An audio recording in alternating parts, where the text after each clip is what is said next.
Salut à tous les Spartiates, j'espère que vous allez bien. Ce soir, comme d'habitude, j'ai envie de vous dire, 20h45, super. Donc, petit tuto encore sur un truc que je viens de m'apercevoir que je ne vous avais pas montré et qui est aussi très important, mais j'ai l'impression que je dis ça à peu près à tous les tutos. Mais bon, là, c'est vraiment important, voilà. C'est le tuto sur le responsive. Alors, qu'est-ce que le responsive? C'est quand votre site s'applique sur téléphone. Et je sais que décidément, on ne l'a pas vu, personne ne l'a fait. Et du coup, ça va être très important qu'on le fasse en direct, puisque justement, je vais vous montrer comment aller le plus vite possible, surtout que Unbounce permet de le faire assez rapidement. Donc, on fait ça en direct, ça ne va pas prendre très longtemps.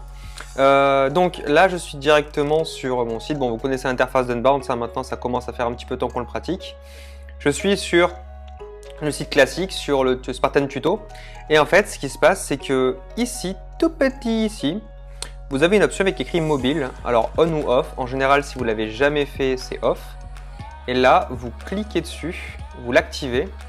Donc déjà, ça va changer un petit peu le truc, vous devez sauvegarder. Mais là, pour l'instant, ça ne veut pas dire qu'elle est responsive. Vous cliquez dessus. Et là, waouh! Là, c'est le bordel.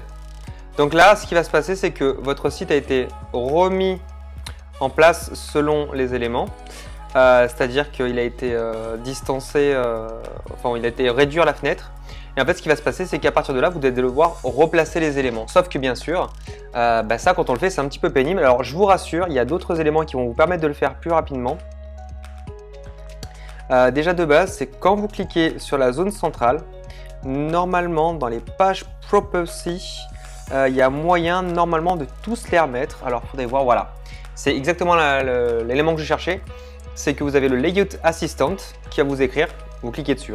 Qu'est-ce que tu veux mettre? Est-ce que tu veux mettre les sections ou toutes les sections? Alors, ce qu'il faut savoir, c'est que sur cette page-là, une section est déterminée toujours par le carré, hein, le carré haut et bas. Si vous préférez, si je prends ça, je le déplace. Voilà, là, ça fait une section. Bon, c'est un petit peu bête de l'avoir mis là, mais là, c'est une section. Donc là, je vais la supprimer. C'est une section. Donc là, ce que je vais lui dire, c'est que remets-moi par rapport à la section, par rapport à cette section ou toutes les sections, c'est soit il prend tout le site et il me le refait, soit il me fait juste la section. Attention, quand vous cliquez là-dessus, les résultats, il faut en être sûr. Hein. Je vais faire ça. Vous voyez, là, c'est pas forcément très correct. Si je fais all section, voilà. Bon, là, on voit que c'est un petit peu le bordel. Il a fait comme il a pu. Là, il a tombé juste. Mais là, il n'est pas tombé juste. Donc, attention quand vous le faites. Le responsive, la particularité, c'est que vous pouvez replacer les éléments comme vous voulez. Attention, pas tous les éléments ne peuvent être changés. Certains éléments vont influer directement dans votre desktop, c'est-à-dire la vision bureau. Là, par exemple, si je clique dessus, on s'aperçoit que, sauvegarde ou pas, hein, ça n'a pas changé. Si par contre, dans mon élément, je prends l'élément, je le diminue de taille, là, ça passe. Si par contre, je lui applique un style particulier dans le truc, par exemple, je mets en qu'est-ce que je pourrais faire? Voilà, je pourrais le mettre en... Voilà.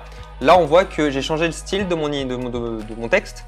Je les ai mis directement en italique. Et là, ce qui va se passer, c'est que dans mon texte, en desktop, il est passé en italique. Donc, pas tout n'est modifiable. Faites attention, de toute façon, dès que vous avez une modification, ça va apparaître dans le desktop. Là, je vais le remettre en normal.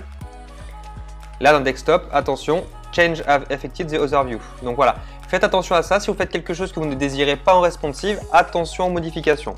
Donc là, je vous fais la démo rapidement, je place les éléments, voilà, bon, j'ai pas besoin de recarter mon texte, donc je vais le mettre là. Si vous avez besoin de changer le texte, vous voyez là, en format mobile, c'est un petit peu petit. Globalement, j'aimerais bien que ce soit plus gros. Ça ne sert à rien de changer la taille de la police. Si je le fais, c'est simple, si je le fais et que je mets 24, directement, dans mon desktop, ce sera plus gros. C'est pas intéressant, non, non. Là, ce que vous devez faire, c'est jouer sur le scale. Alors, le scale, c'est quoi? C'est ce qui va vous permettre de gérer la taille de l'élément en termes de ratio. Par exemple, là, je vais changer le scale et dans ces cas-là, au lieu d'avoir un truc de 100, je vais le mettre à, voilà, 126. Et à partir de là, je vais le mettre, je vais le centrer à peu près. Et voilà, là, ça passe. Et vous avez remarqué, ça n'intervient pas du tout dans mon desktop. Donc, ça ne bouge pas, c'est nickel.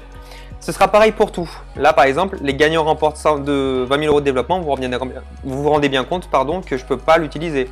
Ça ne va pas se voir sur mobile. Donc, ce que je vais faire, c'est que je vais laisser plus de place. Je vais descendre ce bout-là. Voilà. Ça va, c'est correct. Hein, voilà. Là, par contre, vous apercevez que les éléments ne sont pas à leur bonne place. Globalement, ça, c'est au-dessus, etc. Si je reprends ma version desktop, vous voyez, une semaine pour changer la vie d'entrepreneur. Là, on voit que c'est pas du tout aux normes. Donc ça, on va rebaisser, on va le mettre à la norme. Donc, du moment que je fais un scale, il n'est pas censé... Enfin, il faut que je calcule, on va dire, dans le scale, ce que je vais faire, ce que je vais mettre en place. Voilà, si par exemple, je suis à 80, je vais le mettre à 80. Écartez-le d'abord. Et ensuite, vous allez redimensionner l'élément. Ce sera beaucoup plus simple. Si vous n'êtes pas dans la fenêtre et que c'est rouge, réduisez-le, ça marchera mieux. Donc ça, je suis là. Ça, c'est bon. Je vais dans le desktop, ça c'est bon. Pitch landing page, donc ça c'est au-dessus. Donc ça, les éléments, ils sont comme ça. Ça, ben ça pour l'instant, on s'en fout un petit peu. Ça, c'est parfait. Ouais, là, je suis plutôt bon. Ça, c'est nickel.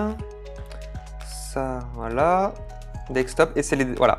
Donc, on voit bien que le dernier, effectivement, il faut que ce soit mis un peu plus en avant. Là, je peux allonger un peu... Enfin, je peux changer un petit peu le scale, mais c'est pas nécessaire. Je suis sur 100, 100, 80. Là, on voit que ça, globalement, ça passe. Derrière, les gagnants reportent 100 de 20 000 euros. Donc ça, il faut que je le modifie. Hop. Ça, pareil, je l'agrandis. On peut l'agrandir directement à... Allez, on peut le mettre à 100. Là, vous le récupérez sur le côté. Vous le diminuez. Voilà. On s'aperçoit effectivement que dans certains cas, les lignes sont trop serrées. On peut faire du line 8. Et dans ces cas-là, ça va être beaucoup plus joli à regarder. Donc le line 8, c'est quoi? Quand on clique deux fois dessus, on l'a déjà vu pendant la Spartan, ne vous inquiétez pas. C'est la modification de l'interlignage. En gros, l'espace entre les lignes. Vous mettez un 38, voilà, 38, c'est très clair, c'est très calé, voilà. Je ne fais pas le pari de changer les éléments, c'est-à-dire de les mettre au centré, parce que sinon, dans le desktop, ça va forcément changer. Enfin, dernière place, bon, ça c'est la partie un peu, on s'en fiche un petit peu. Voilà, soit je le mets comme ça, soit je le scale à 90. Et dans ces cas-là, j'ai pas de problème. Hop. Voilà, ça, on va le mettre à 80. Voilà, ça rentre nickel. Et le bouton, ça, le bouton, je vous rappelle, c'est toujours pris en haut à gauche comme référence. Donc voilà, ça, je peux le diminuer un petit peu de fait. Et voilà, je sauvegarde et je vérifie ce que ça donne en preview.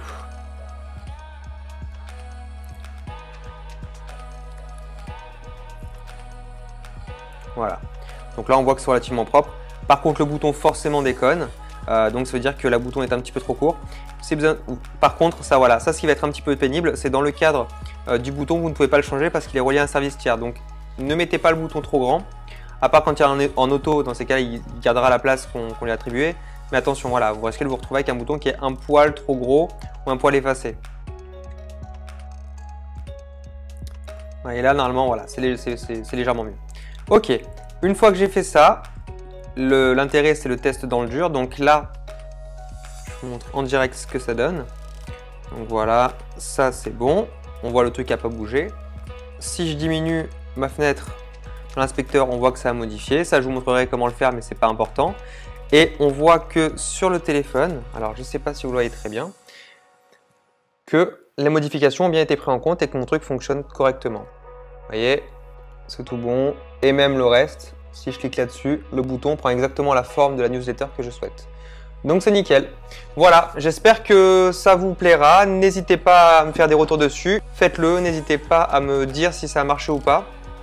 Et quant à moi, je vous souhaite une bonne soirée. Je vous dis à la prochaine vidéo. Salut, salut, salut.